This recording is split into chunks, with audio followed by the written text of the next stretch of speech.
Olá, se você tem dor na coluna lombar e dor nos membros inferiores, assista esse vídeo, porque hoje eu vou mostrar para você como é complexo chegar ao diagnóstico da dor na articulação sacroiliaca.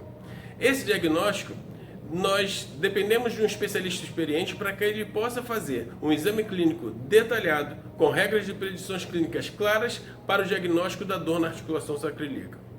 Primeiramente, começaremos com a história clínica do paciente, com o relato dos sintomas, do quadro de dor e para vermos se existe um mapeamento dentro dos principais sintomas da dor nessa articulação. Depois, o nosso exame clínico deve estar pautado em eliminarmos todas e qualquer possibilidade de envolvimento da coluna lombar na dor em questão do paciente.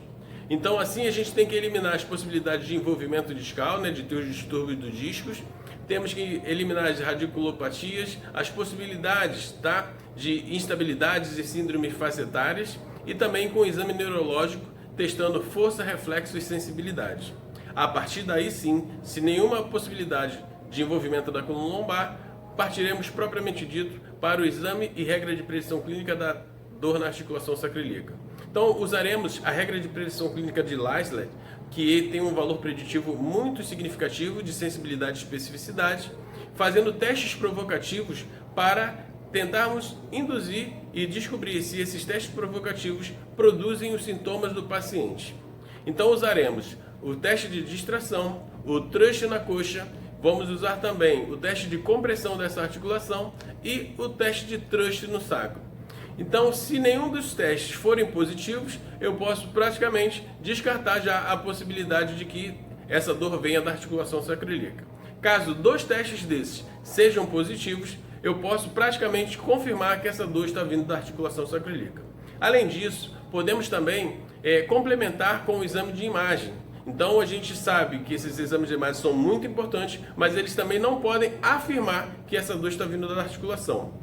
Podemos lançar mão das radiografias para poder vermos como está a estrutura óssea, os espaços articulares. Podemos também aproveitar as radiografias com o pedido de escanometria para verificar a possibilidade de discrepância entre os membros inferiores que podem estar envolvendo o cisalhamento e o comprometimento dessa articulação. Podemos lançar mão também de tomografias e ressonâncias magnéticas, nas tomografias para a gente ver com detalhes como está a estrutura óssea dessa articulação, e as ressonâncias para ver como é que estão os tecidos moles, periarticulares, que envolvem essa articulação. Voltando na tomografia, nós temos a possibilidade também de pedir uma tomografia do abdômen e do abdômen, total, e também dos órgãos da pelve, para verificar se existe alguma diferença, alguma alteração dentro dos órgãos e das vísceras que podem estar fazendo com que o corpo possa criar uma adaptação e fazer com que essa articulação venha a sofrer. Então esses exames também nos ajudam a descartar outras possibilidades. Depois disso, a gente tem a possibilidade também de se usar a cintilografia óssea, que dentro do mapeamento que ela faz, nós verificamos que lá, quando tem um processo inflamatório específico na articulação, ele fica muito bem evidente ali na direção da articulação. E temos o diagnóstico, o bloqueio diagnóstico, que é um diagnóstico médico, onde o paciente é levado para o centro cirúrgico e é introduzido o anestésico diretamente dentro da articulação do paciente. Porém, foi visto em 99 no estudo de Fortin que esses pacientes que fazem o bloqueio diagnóstico direto dentro dessa articulação, foi percebido dentro desse estudo que existe um extravasamento desse anestésico para os tecidos periarticulares, ou seja, que estão ali em volta da articulação. Então, partindo desse princípio, 61% desses pacientes tiveram esse vazamento. E aí um grupo japonês fizeram um estudo onde eles fizeram um comparativo entre o bloqueio diagnóstico periarticular, em torno da articulação, e o bloqueio diagnóstico intraarticular. E eles perceberam que, com esses resultados, os pacientes que fizeram o bloqueio periarticular tiveram 100% de alívio da dor. E os pacientes que tiveram o bloqueio intraarticular tiveram 36% de alívio da dor.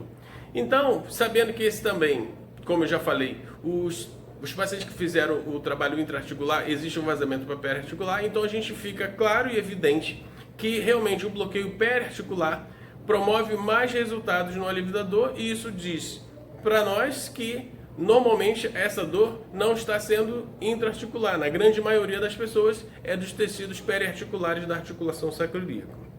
Bom, partindo desse princípio, depois que a gente pegou todos esses achados, aí sim nós vamos fazer o exame clínico referente às disfunções da pelve, né, da articulação sacroiliaca, testando hipomobilidades, hipermobilidades, testando também, vendo se existem instabilidades ligamentares e também as funções musculares dos mais de 30 músculos que estão envolvidos na biomecânica direta desses ossos do ilíaco e do sacro.